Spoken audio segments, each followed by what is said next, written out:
back, God, you know, the thing with having big titties and not having a friend constantly to hold them up for you. I should have known that everyone thought we were gay when that happened. We were just confidently walking around Nicholas. Like, what was that? Yeah. Good days. Good days. Life was so much simpler then. The thing is, just that... sustaining off of bone broth. Ooh. Yeah. Oh yeah. The thing is that you literally did not tell me that we were like fucking like going on like a hike. Like I thought it was gonna be just like a one thing. So just to clarify, like anywhere in Louisiana isn't really a hike. I know, but like I thought it was just like, I don't know, like a small little like a walk, stroll. like a stroll. Yeah. So I wore the bad bra and I was not prepared. And I was like, let's do 5 miles. You were like, yeah, let's like lap around the entire stadium. And I was like, I was not prepared for this. Yeah, I'm sorry. So that's why Alex had to hold my boobs. Well, and I just hope that this has helped you prepare for our friendship, that you should always be prepared for anything. Yeah, we were like freshly friends, and I was like, I'm not. All I knew about you at that point was everything. Yeah, we were a couple months in and I already trauma dumped on you at El Paso. I already knew when your parents got divorced and why, how old you were, how you felt about it. Wow. And I haven't learned much about you since. Yeah, it's been cut off. I really like, I'm a hard launch type of girl, and you then, know? And then it's, your curve, your bell curve, which isn't a bell curve, but it's like, very like plot graph of me. Is that what they're called? Line graph. Is that what they're called? So anyway, this is a podcast about books, not math. I'm Alex. Oh. That's it. Just Alex. Yeah, I'm just Alex today. You're just Alex. That's cute. I love that for you. Thank you. And I'm Carly, and I don't know shit about fuck except for line graphs. And this is books we can't shut the fuck up about. Okay, so today I think I know I am doing my first negative review, and I feel really conflicted about it because all I keep thinking about is if I would have written a book and someone would be like, this is absolute garbage, I would cry myself to sleep every day. Don't write a book. Well, it's kind of the same as what I'm doing now. Fairy tea. Don't tell us we're bad at podcasting. We're gonna cry ourselves to sleep. And can you really handle that? Okay, so this is Divine Rivals. Divine Rivals. Divian. I just said rivals. We're gonna put that in the more. Yeah. Okay, so Divine Rivals by Rebecca Ross was published in 2023. So she's kind of a recent girl. I gave her 2 out of 5 stars. Oh no. Which is kinder than I kinder, yeah. Because I was like, is this a 1? Is it a 1? Maybe it's a 1.5, but it's certainly not above a 2 in my eyes. Okay, so like it's supposed to be in the romantasy genre, right? But I just did not feel like it was well balanced at all. And to be fair, the only thing I'm comparing romantasy with is like some like series that I've read. So like there's one by Karen Marie Moning. Or Moning, I don't know. Moaning. There was a lot of that in there. And that one was terrible, but at the time, I loved it. You know, it really served its purpose. And then, obviously, Throne of Glass, ACOTAR, where like I think she does still focus really well on world building. And this just only had romance to me. And like quick, fast paced, that I'm just like, ugh. You like a slow burn. I literally have that in my notes. Like, where's the slow burn at, Rebecca? The slow burn? Yeah. And so, so I don't think it was balanced with like the fantasy elements and the romance. And then the pacing was just way too fast. And then we're going to get to how like there's just some convenient shit that's like popping up. One thing I hate is convenient. Like, don't make me think like, oh wow, shocking that this this happened. Like, everything's just like lining up perfectly for you. Oh God, that's like the miscommunication trope. Oh, I hate that. Like, yeah. like it's realistic, and like I get it, because like I have miscommunications that happen every day. But like when it happens in the book, I'm like, literally Just say get fucked. words. Yeah, Just like say words. Get fucked and do something else. You know what I'm saying? Yeah. No, totally. Ugh. However, it was like a unique idea. So, okay, the book starts. Main character, we have Miss Iris Winnow. Ooh, that's a pretty. It's actually a really pretty name. I like that. I will give her credit. The names in here are really great. So and we they're have not hard to pronounce. No, I hate that. Yeah. About a romance. Kale. Yeah, it's Cole Kale. for me.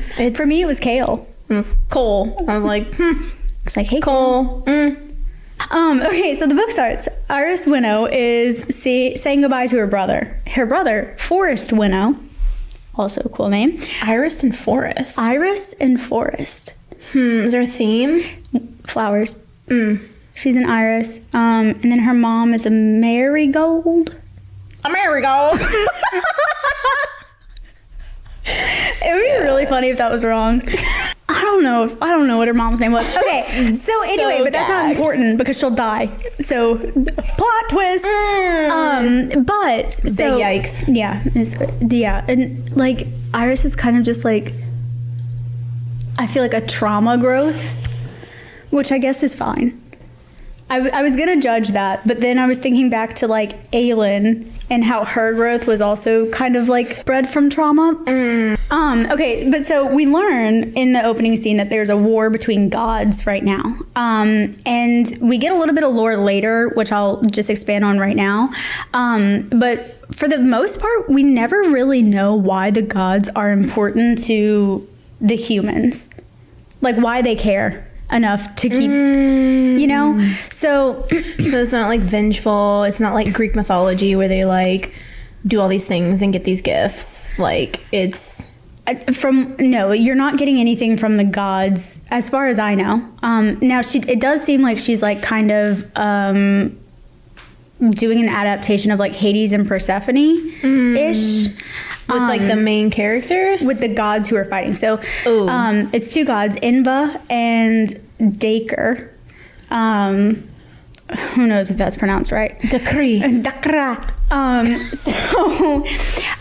Inva is a goddess, and then Dacre is a underling god. That's never explained. So like the hierarchy of gods isn't explained here. How the gods and the humans became intertwined, not explained here. Like we just don't know the significance. We just know that like humans are going to war for these gods, and that's it. So the lore that we get is that Inva apparently like plays her harp and she enchants people to go fight for her. So that's what happened to Iris's. Yeah, interesting, right? So there's so many interesting elements. Cunty. I know, right? Yeah. Like, go ahead, Inva. But that's what happened to Iris's brother. He heard her music and then was like, I gotta go fight. Period. Yeah. What a power. What a power move. But so back in the gap, like years and years and years ago, and this is where it's like the Hades and Persephone vibe, is that Inva used her magical harp to lull Dacre and his whole court to sleep for like 6 days because he forced her to come into the underworld, not underworld, that's not what she called it, but it was giving those vibes. He forced her to come with him to his lands. Yeah. Or he was going to keep killing humans. And she liked the humans, so she was like, okay, fine.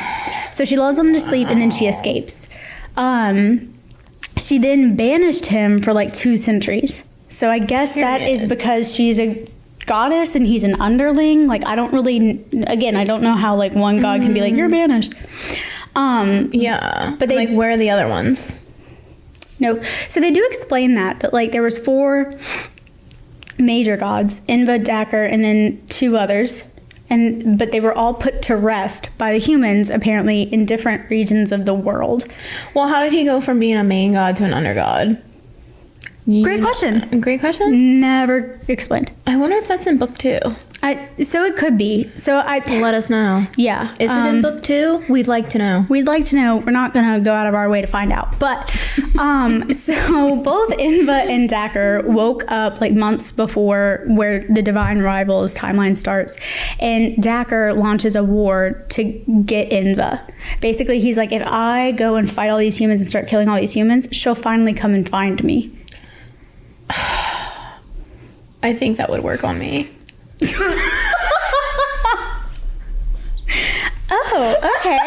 Do you want to expand on that at all? No. You would be like, oh my god, he's killing people for me? Stop. Oh my god, he loves me so much. Oh my god.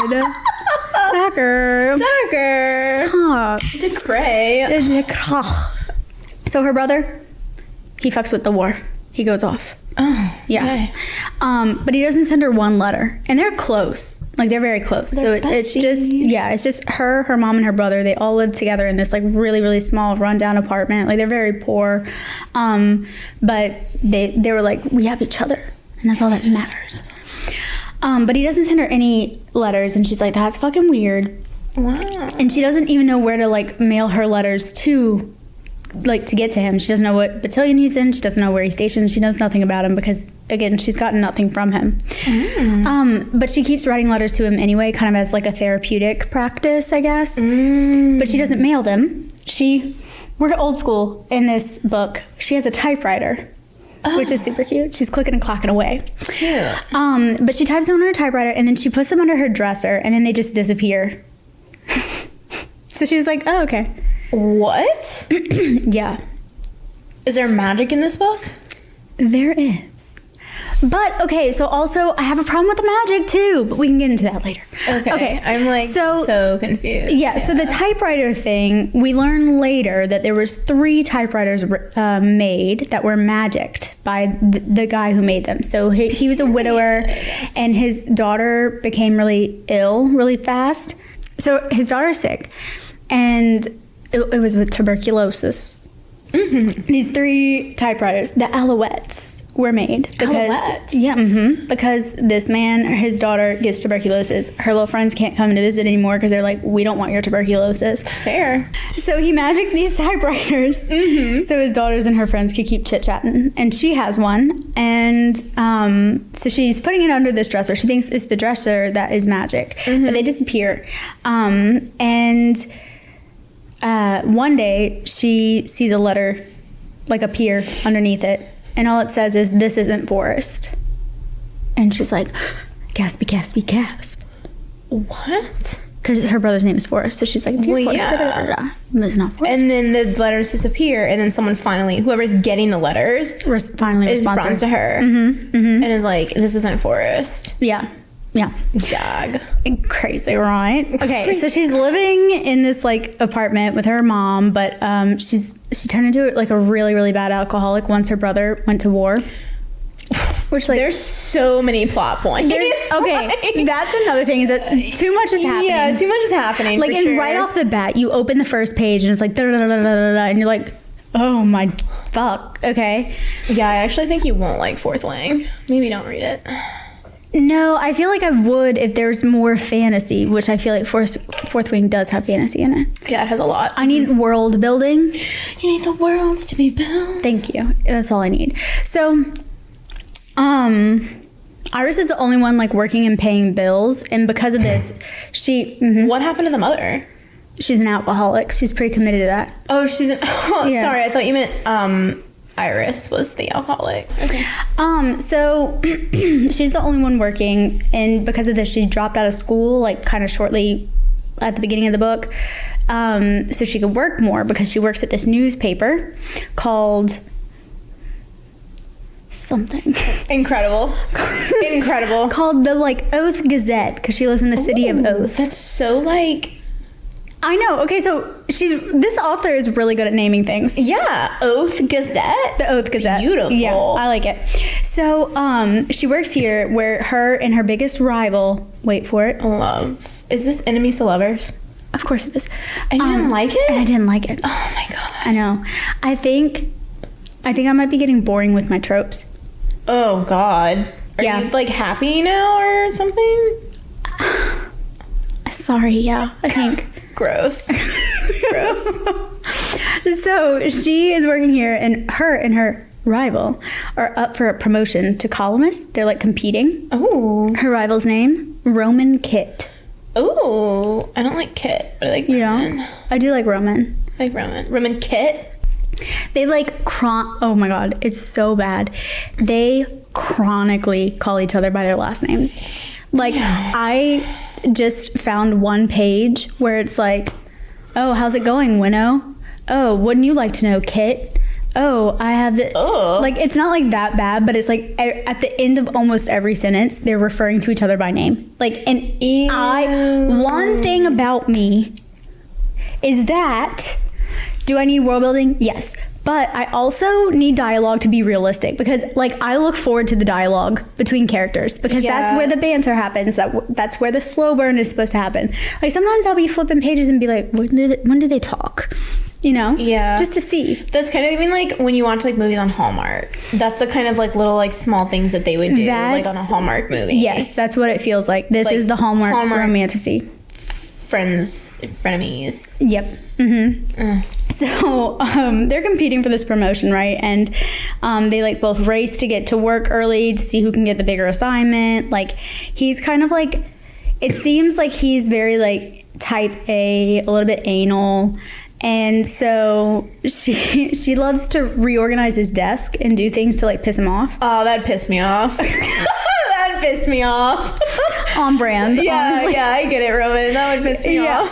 But my biggest thing for that is that we don't see it real time. Like never is it like, oh, I walked in and Roman's existence annoyed the shit out of me, so I decided to like put staples all over his desk. Like it's never like that. It's like she says it. It's a lot of it is in exposition. So she just says in the future that she did it in the past a lot. Oh, so we don't. Sounds confusing. It wasn't confusing, but it's like we just don't get the real time burn, and we don't get to see of them happening. Yeah, exactly. And so that kind of like annoyed me as well. But she eventually starts like suspecting that the newspaper that she's working with is really like watering down the war and like trying not to tell people the truth, that like if it keeps getting bad, they're eventually going to get to oath and like people are at risk and it's going to be a dangerous situation. So she thinks that like her boss, who's an absolute asshole, is kind of in cahoots with maybe the mayor or some like politician who's like telling them like, hey, you need to keep this quiet, sort of thing. Because she sees a newspaper one day, I think when she's walking home, of their competitor, and in that they mention that like the gods are using like these old creatures, like magical creatures that no one has seen in years, but they're using them on the war front. But her like paper is just reporting stuff like, oh, it's fine, everything's like dandy, here's like obituaries and here's like what's happening in the city. So again, she got that letter that was under her dresser that says, this isn't Forrest, right?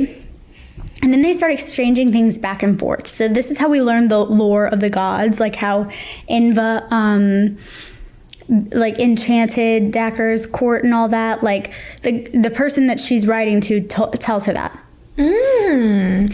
And they get increasingly intimate in a kind of like cliche sort of way. Like, do you ever show people the real you? Oh God. Yeah, like God. Stuff like that. Which is kind of unfair because like they do like intimate cringy things like that, but they also do like banter back and forth later. So like I'll read you some snippets of that so you can like be cringed out and also be like, okay, like whatever, fine. So then, as I said earlier, Iris's mother dies. Tragic. Yeah. Like it's literally one after another. Like Forrest leaves. Her mom dies. She loses the promotion at the job to Roman Kit, who also is like a very privileged guy. Like he's type A and stuff like that, but like he comes from a very wealthy family. They're new money, and like he just kind of like has this like air of entitlement about him. Very Gatsby. Very Gatsby, yeah. So because she loses the promotion and like nothing is here for her in the city anymore, she decides to become a war correspondent for that other newspaper, and she just leaves. So she tells the person that she's been chatting with via her little secret typewriter, who told her that her name is Carver and he's a boy, that like she might not be able to talk to him for a bit, like she's leaving. And then she goes to another city, which is like, not a city, it's a town, which is like kind of 2 towns removed from the war front. So like, here's the war front, you have this one buffer city in between, and then this is where she's stationed. So they get a lot of soldiers who like have to go to the infirmary, and so she's always volunteering there. She's helping like kind of like take care of the house that she's living at with a woman named Marisol. Perhaps. I love how you did not write down any of the character names. You were like, character names, irrelevant. I got the important ones down, and that's all we need. The main 4. The main 4. Yeah, well, the mom's name might be wrong. So anyway, we don't need to concentrate on that. So,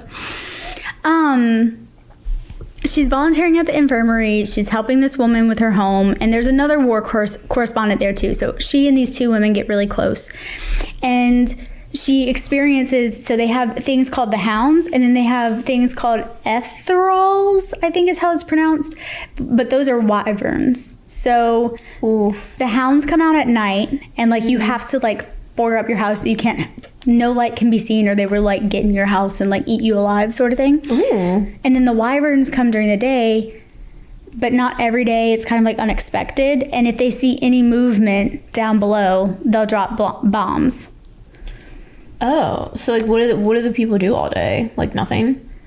No, so it's not every day. Like how can they tell? There's sirens. So that one town that's between the 2, they sound sirens for when like, oh, the hounds are coming, or oh, the wyverns are here. So if the wyverns are here, you're supposed to go inside, but if you happen to be outside, you just have to lay down and like be still as fuck. Oh. Or bombs. Bombs. Yeah. So she experiences that, and like the first night that the hounds came, she was like, that was the longest night of my life. Like that was terrible. But I don't know how long she was there before who shows up in a field, walking from the train station, Roman Kit. Where he almost gets blown up because a siren's going off saying that the wyverns are coming.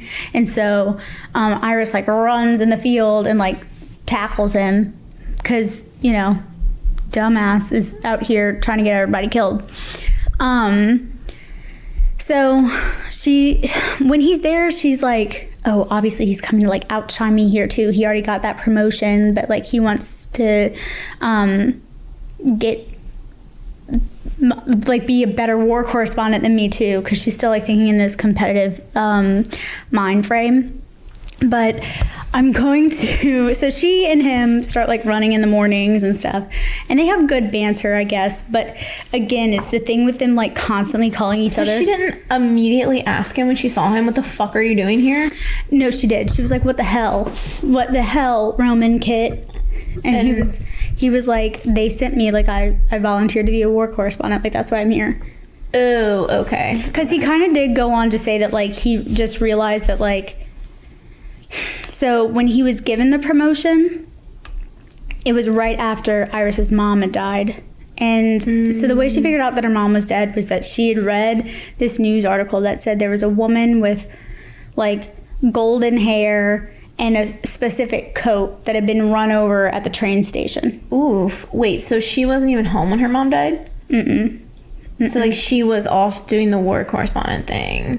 No, this was before. So her mom died. She didn't get the promotion. Then she went to the war correspondent. Well, if she was living with her mom, how she didn't know she was died? So her mom hadn't been home in like a day or so, but she was an alcoholic. Yeah, but she was like, I'm trying not to panic. She even said that like I don't need to get anxious. It's gonna be okay. Like she's either on a bender, or she did tell her like a couple days before that she was going to start acting right. She was going to go get her job back at the diner. Like she was getting on the right track. So she's like, maybe she's working. I'm not going to panic about it. Then the next day she reads that thing and she's like, holy fuck, I'm going to panic about it. And she goes and she identifies her mom's body. Yay. And then she just doesn't show up to work, which is very much not like her. So Roman Kit actually appeared at her apartment, and she was like super embarrassed because like she kind of lives in squalor, and he's just like this like very privileged guy. Fuck that guy, honestly. Yeah. And he was like, are you okay? Like, why didn't you come to work? Everybody's worried. And I don't think she told him right then and there. It was the next day that, because she has to write, her job is to do obituaries. So she had to write an obituary for her mom. And then Roman read it and then got offered the promotion and like told the boss like, hey, no, this isn't okay. Like she's like grieving the loss of her mother. Like we can't, like right now is not the time. We need to extend like this sort of thing before you make a decision. And she was like, no, it's fine. And then she went and became a war correspondent. So, good for her. Yeah, she was Good like, for her, actually, fuck this man. Actually, fuck all of you, and I'm gonna do whatever the fuck I want. And I respect that. The letters between her and the guy Carver. So he's the one, he did send her some cool lore, like the myths about the gods. Okay, so here's one. Okay. Here we go. Yeah. Do you ever feel as if you wear an armor day after day? That when people look at you, they see only the shine of steel that you've so carefully encased yourself in? They see what they want to see in you, the warped reflection of their own face, a piece of the sky, or a shadow cast between buildings. They see all the times you've made mistakes, all the times you've failed, all the times you've hurt them or disappointed them, as if that is all you will ever be in their eyes. How do you change something like that? How do you make your life your own and not feel guilt over it? So lame. So lame. Don't write to me like that. Sorry. I'm not mature enough for that. Like, letter is immediately going in the trash. Like, I do not find any of that romantic, like, at fucking all. I think it's just how it's like so worded. Cringy. Yes. It's like how it's worded. If you were like, dude, I'm fucking, I don't know, man. Like, I feel like I'm just masking my behavior and I don't know how to deal with it. I'd be like, oh, word. But like all of that, nah, no thank you. Yeah, well, like I feel like we've sat on the couch and been like, how many people do you think really know the real you? Yeah, and for like, sure. And like who, like, are you so different when you're actually alone? Like the whole, I think it's a Japanese proverb or something, but like so otherworldly. It's probably not. Don't listen to maybe anything fact check we that. say at all. But like, yeah, I feel like that's a fun conversation to have. But yeah, like, not written like that. Oh my god, I'm like, can you believe the armor that I have on? And they'll see my face. Like, reminds me when I went to like vacation Bible school and they had like the song about like the armor of God. That was like what I was thinking about when you were reading it. I was like, wow, this is really bringing me back. The armor of Jocker. The armor of the yeah. Okay, but like I don't want, so it's not all like that. It's not all very like emo. Hit me with a girl good boy. one. Okay, so this is later. Emo. I'm offended by my culture. I'm offended that you're calling out my culture right now. Don't fucking do that shit. We are not. You're right. I think the emo version would be a lot worse. But so later they get to one. She's like, things I know about you. 1, you slouch sometimes. 2, you have your father's chin. 3, your hair is perfect, somewhere between rogue and knight errant. 4, you have a non who is full of myths. 5, you're Dell's older brother. 6, you live in Oath. 7, you're 19. They're 19 also. Ew. That's something that just like fucks me up. Explains the letter. Yeah, they're annoying. They're 19. Well, but like, so that's another thing that I'm just like, y'all don't act like 19-year-olds, which is fine. Yeah, I'm having a really hard time like trying to understand like is this modernized? Is this fucking back in the gap? Like, are we somewhere in between? Like, I'm not getting like it's so like I don't feel like I know where I'm at in time. Like, like there's typewriters and things, but There's also tuberculosis. like there's tuberculosis.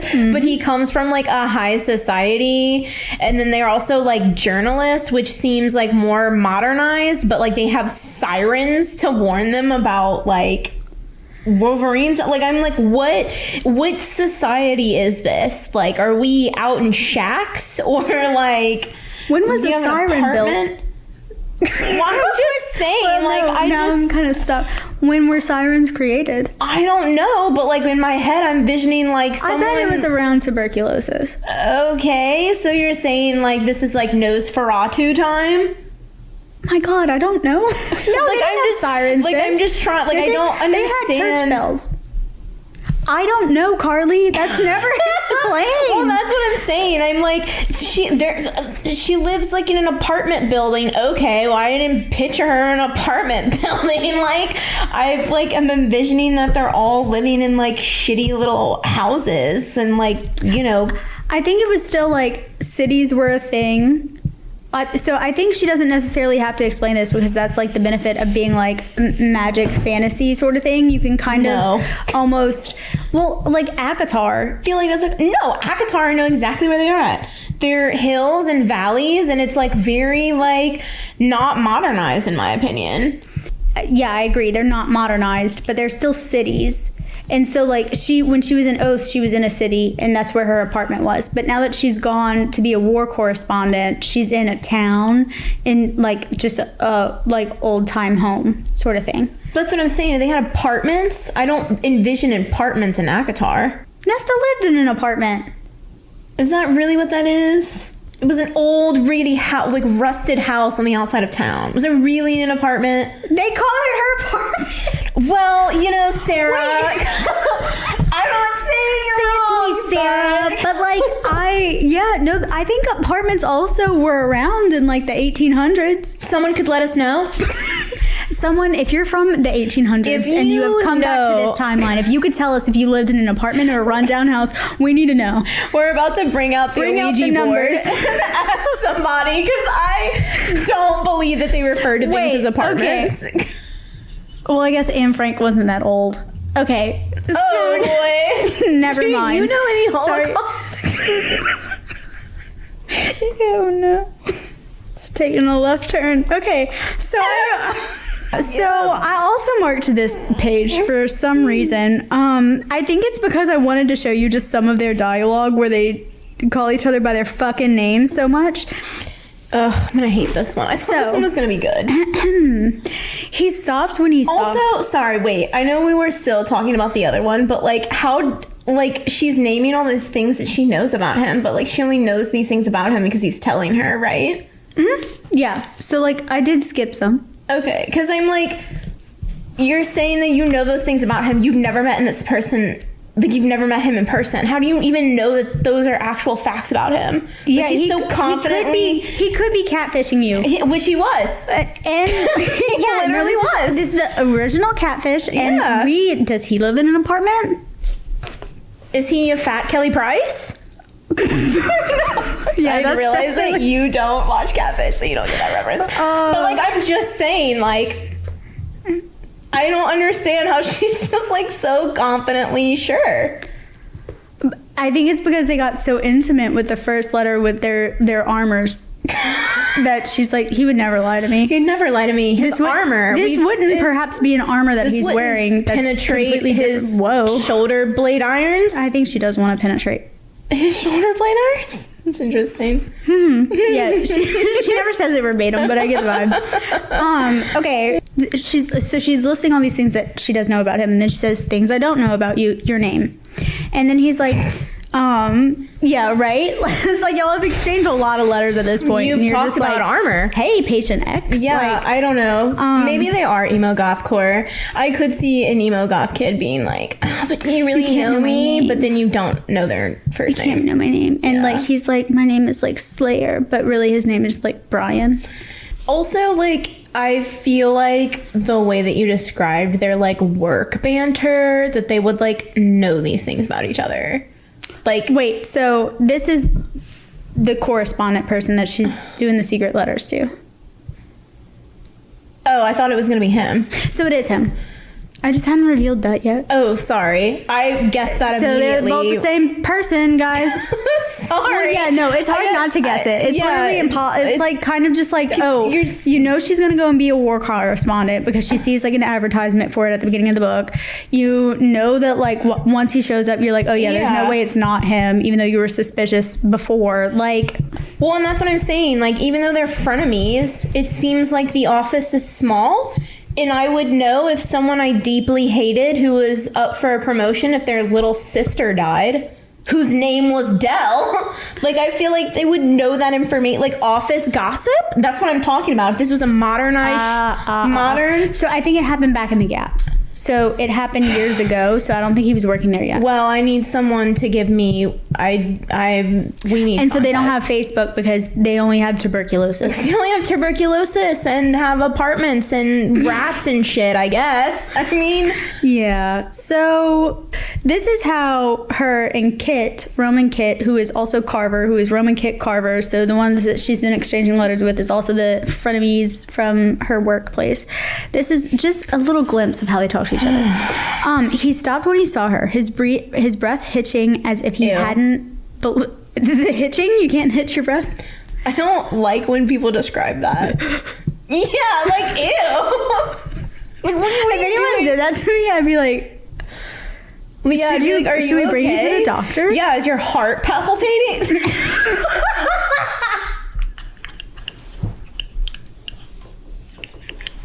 That's what I get. That's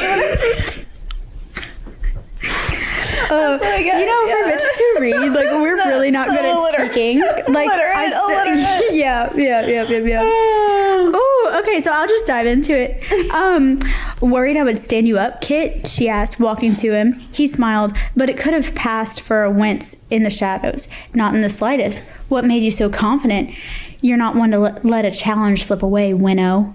And so it's like every like third line, it's them telling, like, tell me, Winnow.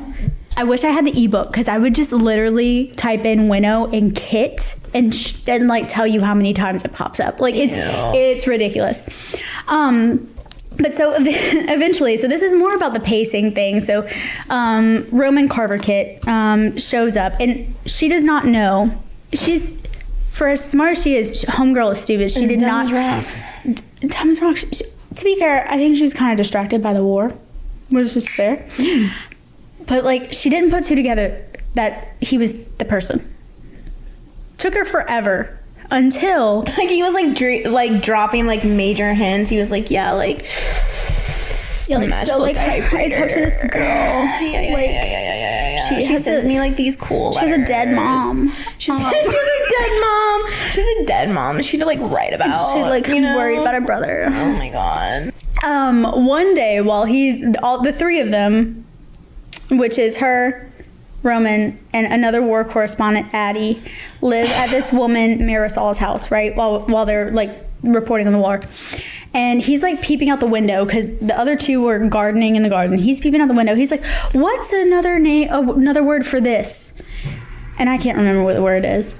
And I won't. And the other girl is like, what about this word? And he's like, what about you, Winnow? Winnow? Give me another word for this. And she's like, what about this? So he now has 3 words.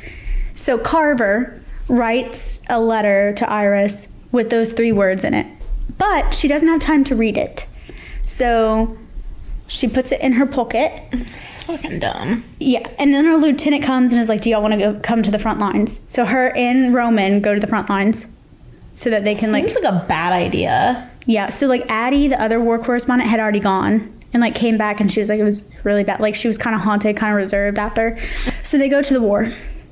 They're like, whoa, war sucks. Not fun. So she meets like these really like sweet soldiers, one from a whole platoon. That entire platoon doesn't wind up dying. Ooh. Because they get attacked like really bad. Like there's bombs going off everywhere. Roman gets like hit by a bomb, I think in his leg. Ooh. And she's just like helping like pull people out, put them on the truck, pull people out, pull them on the truck. Well, she almost misses the last truck to leave because like the last truck's out, all the people who are staying are dying.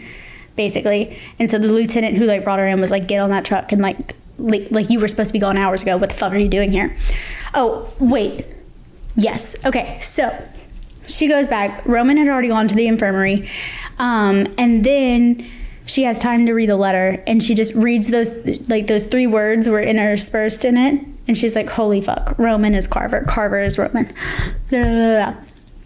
And I think, sorry, it's been a second since I read the ending. Mm-hmm. But I'm pretty sure he like wakes up and like tells her like, this is what like your letters were great, da, da, da, or something like sappy like that. And then she just kind of leaves.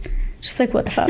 Work. It's like, actually we're still like frenemies. Yeah, and, actually I was supposed to hate you, so this is deeply confusing. Yikes. Deeply confusing. Yeah. So anyway, so she goes back a day or so later, and they just like talk, and then they start like making out, and everything is hunky-dory. We've talked about our armor. Yeah. I despise you, but you know my armor. Yeah, you know all my thoughts about like my family, you know, like all these things. Yeah, it is definitely like a betrayal of some sort. Yeah, but then she like flips so quickly. She's like, you lied to me, and then it's like, fine. And then they get married. Wow. They get married at the house. They get married at the house at the modern old-time tuberculous timeline.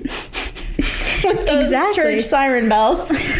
Exactly, with the dragons and everything. It's awesome. Bombs and wolverines. Yeah. Mm-hmm. So actually that's not really far off. So they get married, and then also like some packs had gone missing. So like the woman whose house it is, she was always prepped and ready. She was like, ooh, she's a prepper. She's a prepper. She's like, at any time our like city can be captured, we need to be able to get out of here as quick as possible. So she always had ready packs, go packs, and they always had like a gas mask on them. Well, some go packs had disappeared. Oh, okay.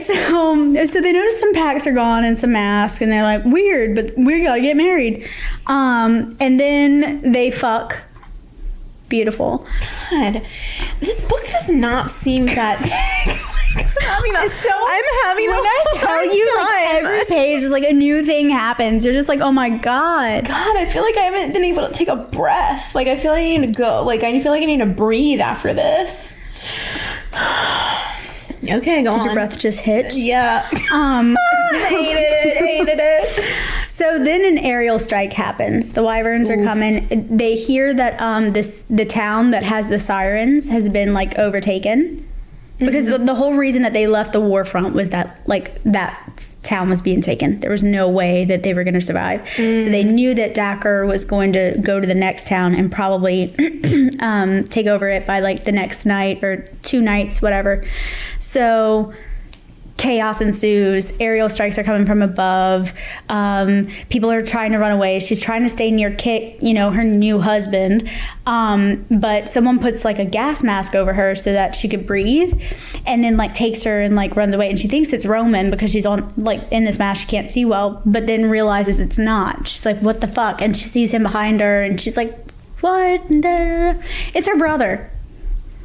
Oh, so he just shows up out of nowhere? Her brother just shows up out of nowhere, was the one who found her, was spying on her, didn't say that he was spying on her, stole those packs, and then, like, saved her.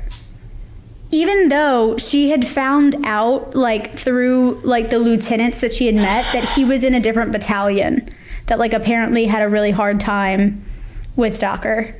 And so, all of a sudden, he's just here. Yeah, that makes no sense. No sense. That's what I'm saying. That's the convenient thing that I'm like, okay, be serious. Like, how do we make this happen? You could also argue that, like, Aelin and Throne of Glass, like, when all of a sudden the armies just, like, show up, like, that was a convenient plot point. Like, she has convenient plot points, but, like, at least hers is kind of like, like, I'll let it slide. Yes, like, I did feel like some things in Throne of Glass was convenient, but you could also see her planting eggs. Like, Aelin was so forward thinking and was, like, the mastermind behind, like, pulling strings that you could see her talking to, was it Briar, who, like, showed up, like, she made a deal with her when she was, like, fighting in the ring, and then, like, Homeboy with the pirates. Like, she had gone to all these places leaving Easter eggs so that it, like, didn't feel so cheap. You know? Whereas this is just fair. Like, she's done nothing. She hasn't talked to her brother at all. We don't we're assuming her brother. She doesn't say anything in the book that she feels like somebody's watching her or anything like that. At the very end, like when they're like starting their wedding planning, which is truly just like a couple of chapters, I think. Like she's like, I get the sense of some, and then they saw like boot marks in the garden or in the house or something. Yeah, so it's just like fast tracked. Yeah, it's just like complete. Like it's like she tried to shove so much shit into one book that like it just doesn't feel organic at all, and it just didn't.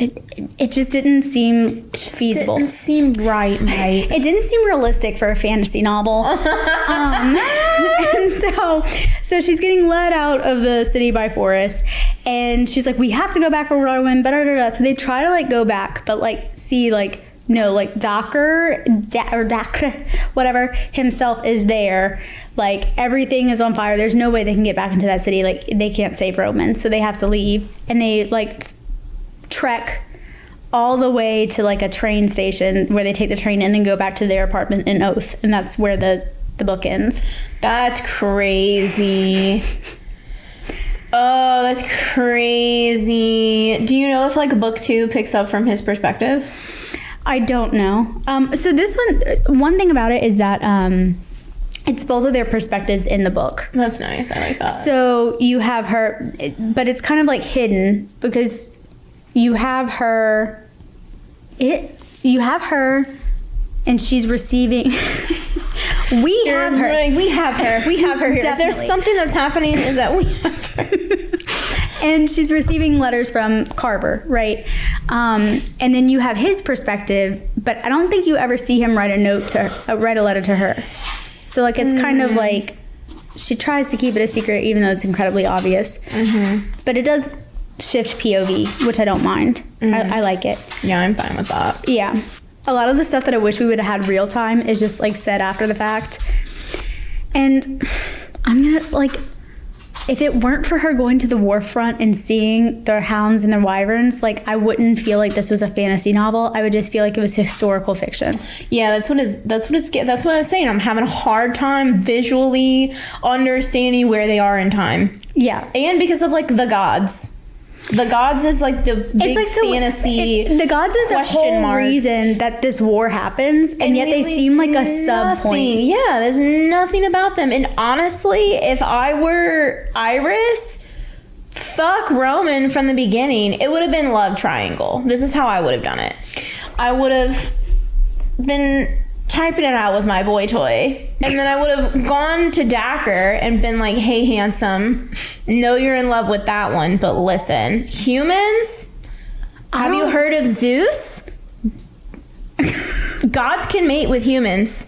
And then that would have been great. Would have loved. So, yeah, you're just like, actually triangle. This one guy who seems like has made you go straight to the evil underling lord. Yeah. Okay. Who doesn't love a dark daddy? Yeah. Is Dacker, Decree, whatever his name is he really that bad? Or are we just hearing one side of the story, you know? Okay, like, could be like Ryzen. Yes. So that is also what I was thinking. So I was thinking either Dacker is like a great like mastermind. So I was thinking that initially he had somehow found a way to like mimic Inva's harp and to get people to go fight for the war, but they didn't know that they were going to go and immediately fight for him. Amazing. That's what I thought. Nope. It doesn't happen. I thought that would be a cool twist. Or that like Inva is actually the really bad person, the really bad god, and Dacker is like fighting for the right thing. Doesn't seem like a bad guy. Just gonna say it. I don't know. He seems misunderstood. I mean, yeah, Hades was misunderstood. In every Hades I'll give you that. Persephone retelling, Hades had to kill people. Zeus was always the bad guy. Sometimes there's just a bit of death, you know? Sometimes there's just a bit of death.